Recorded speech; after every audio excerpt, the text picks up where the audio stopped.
to actually do the thing that I really, really want to do in my soul. And that is one of my favorite quotes that you have, is we give ourselves what we feel we deserve. Absolutely.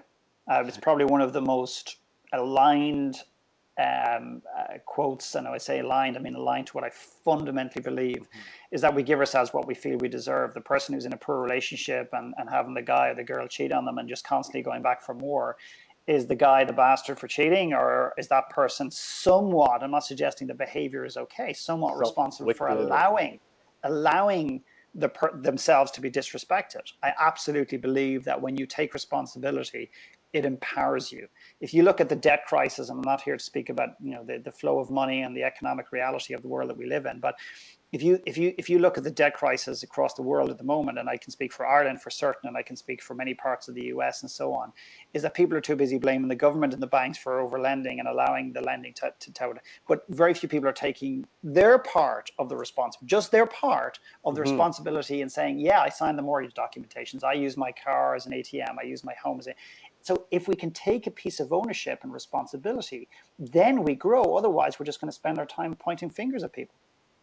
Well, you know, all that stuff, when we're blaming, political leaders, or you're blaming, other organizations, these faceless corporations or the government or whatever it is, it's like those things are a byproduct of us. They are an effect of us as individuals.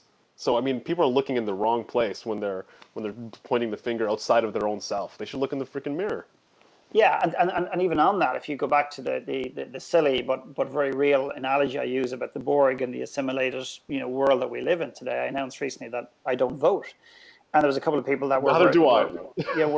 were astounded by that, and mainly from Ireland, because there's this notion that people died to give me the opportunity to vote. I don't believe people died to give me an opportunity to vote. People died perhaps to protect a country, or give me some sort of kind of human freedom. If you think that people died to give me a vote to a system that I don't believe in, that is run by an assimilated society that wants you to be no different than everybody else, I don't believe that, and I don't believe politics, and I don't believe necessarily religion is going to save us as an individual. There's a space for that in our lives, but we as an individual have so much more control in our own existences than we believe. And I'm fine with somebody believing in God; that's up to them. But by God, please find a place in your life to believe in yourself, because people will walk this world believing in a God or many gods without hesitation, and yet will walk this earth for 70, 80, 100 years and never believe in themselves.